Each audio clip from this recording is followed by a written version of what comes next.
ഭാരതീയ ജനതാ പാർട്ടിയുടെ പാലക്കാട് നഗരസഭയിലെ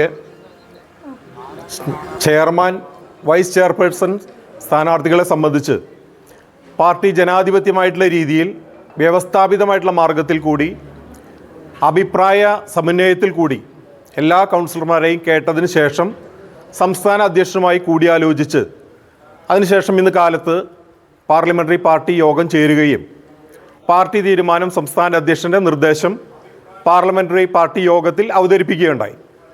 അതിൻ്റെ അടിസ്ഥാനത്തിൽ ഈ വർഷം BJPയുടെ തുടർച്ചയായിട്ട് മൂന്നാമത്തെ തവണ പാലക്കാട് നഗരസഭയിൽ ഭരണത്തിലെത്തുന്ന ഭാരതീയ ജനതാ പാർട്ടിയുടെ NDA സഖ്യത്തിൻ്റെ ചെയർമാൻ സ്ഥാനാർത്ഥിയായി 3 ടേം കൗൺസിലറായിരുന്ന, ആരോഗ്യ സ്റ്റാൻഡിംഗ് കമ്മിറ്റി ചെയർമാനായിരുന്ന BJPയുടെ നിലവിലെ ജില്ലാ general secretary P. Smithesh NDA സഖ്യത്തിൻ്റെ ചെയർമാൻ സ്ഥാനാർത്ഥിയായിട്ട് മത്സരിക്കും. അതുപോലെ വൈസ് ചെയർപേഴ്സൺ സ്ഥാനാർത്ഥിയായി 3 ടൈം കൗൺസിലറായിരുന്ന ഞങ്ങളുടെ ജില്ലാ ഉപാധ്യക്ഷ T. ബേബി ചേച്ചി വൈസ് ചെയർപേഴ്സൺ സ്ഥാനാർത്ഥിയായിട്ടും മത്സരിക്കും.